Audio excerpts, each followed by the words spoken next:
Valentine's day ಹತ್ರದಲ್ಲೇ ಇದೆ. 14ನೇ ತಾರೀಕಿನ romantic date ನೈಟ್ಗೆ ನೀವಿನ್ನೂ ಪ್ರಿಪೇರ್ ಆಗಿಲ್ಲ ಅಂತ ಭಯ ಪಡ್ತಾ ಇದ್ರೆ ನಿಲ್ಲಿಸಿ. ಮುಂದಿನ 7 ದಿನಗಳವರೆಗೆ ಈ ಸಣ್ಣ ಬದಲಾವಣೆಗಳನ್ನ ಮಾಡಿ ಮತ್ತು ನೋಟಿಸ್ ಮಾಡಿ ನೀವು ಹೇಗೆ ಗ್ಲೋ ಆಗ್ತೀರಾ ಅಂತ. Let's do this. ಈ ವಿಡಿಯೋವನ್ನ ಈಗಲೇ ಸೇವ್ ಮಾಡಿ ಮತ್ತೆ ಇವತ್ತೇ ಸ್ಟಾರ್ಟ್ ಮಾಡಿ. ಆಮೇಲೆ ನಿಮ್ಮ ವ್ಯಾಲೆಂಟೈನ್ ನಿಮ್ಗೆ ಥ್ಯಾಂಕ್ ಯು ಹೇಳ್ತಾರೆ. ಬೆಳಗ್ಗೆ 1 ಅಥವಾ 2 tea spoon apple cider vinegar ಅನ್ನ ದೊಡ್ಡ ಗ್ಲಾಸ್ ನೀರಿನಲ್ಲಿ ಬೆರೆಸಿ ಅದರಿಂದ ದಿನವನ್ನ ಶುರು ಮಾಡಿ. ಮೆಟಬಾಲಿಸಂ ಹೆಚ್ಚಿಸಲು 20 ಸ್ಕ್ವಾಟ್ಗಳನ್ನು ಮಾಡಿ. ಊಟದ ನಂತರ 20 ನಿಮಿಷಗಳ ಕಾಲ ವಾಕಿಂಗ್ ಮಾಡಿ. 2 ಗಂಟೆಗಳ ನಂತರ 1 ಅಥವಾ 2 ಟೀ ಸ್ಪೂನ್ ಇಸಾಬ್ಗೋಲನ್ನ 1 ಗ್ಲಾಸ್ ನೀರಿನಲ್ಲಿ ಸೇರಿಸಿ ಸೇವಿಸಿ. ಇದು ವೇಗವಾಗಿ ಜೀರ್ಣಕ್ರಿಯೆಗೆ ಸಹಾಯ ಮಾಡುತ್ತೆ. ಮತ್ತೆ 20 ಸ್ಕ್ವಾಟ್ಗಳನ್ನು ಮಾಡಿ. ಸಂಜೆ ತಾಯ್ಚಿ ವಾಕಿಂಗ್ ಅನ್ನ ಮಾಡಿ. ಇದರಿಂದ ಫುಲ್ ಬಾಡಿ ವರ್ಕೌಟ್ ಸಿಗುತ್ತೆ, ಬ್ಯಾಲೆನ್ಸ್ ಕೂಡ ಇಂಪ್ರೂವ್ ಆಗುತ್ತೆ, ಜೊತೆಗೆ ಮಸಲ್ ಸ್ಟ್ರೆಂತ್ ಕೂಡ ಹೆಚ್ಚಾಗುತ್ತೆ. ಜೊತೆಗೆ 20 ಸ್ಕ್ವಾಟ್ಗಳನ್ನು ಮಾಡಿ. ಕೊನೆಯದಾಗಿ ಮಲ್ಗೋ ಮುನ್ನ ಇನ್ನೊಂದು ಗ್ಲಾಸ್ ಆಪಲ್ ಸೈಡರ್ ವಿನೆಗರ್ ನೀರನ್ನ ಕುಡಿಯೋದಕ್ಕೆ ಮರಿಬೇಡಿ. ಮತ್ತು ಗರಿಷ್ಠ ಕ್ಯಾಲೋರಿ ಬರ್ನ್ ಮತ್ತು ವೇಗದ ಫಲಿತಾಂಶಕ್ಕಾಗಿ 20 ಸ್ಕ್ವಾಟ್ಗಳ ಸೆಟ್ ಟ್ರೈ ಮಾಡಿ.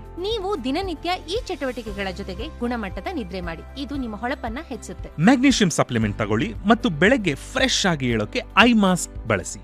ಒಂದು ಸಿಂಪಲ್ ಟಿಪ್: ಈ 7 ಡೇ ಮೇಕ್ ಓವರ್ ಜರ್ನಿಯಲ್ಲಿ ಜಂಕ್ ಫುಡ್ ನಿಂದ ದೂರ ಇರಿ. ನಿಮ್ಮ ಅನುಭವದ ಬಗ್ಗೆ ಕಮೆಂಟ್ ನಲ್ಲಿ ನಮಗೆ ತಿಳಿಸಿ.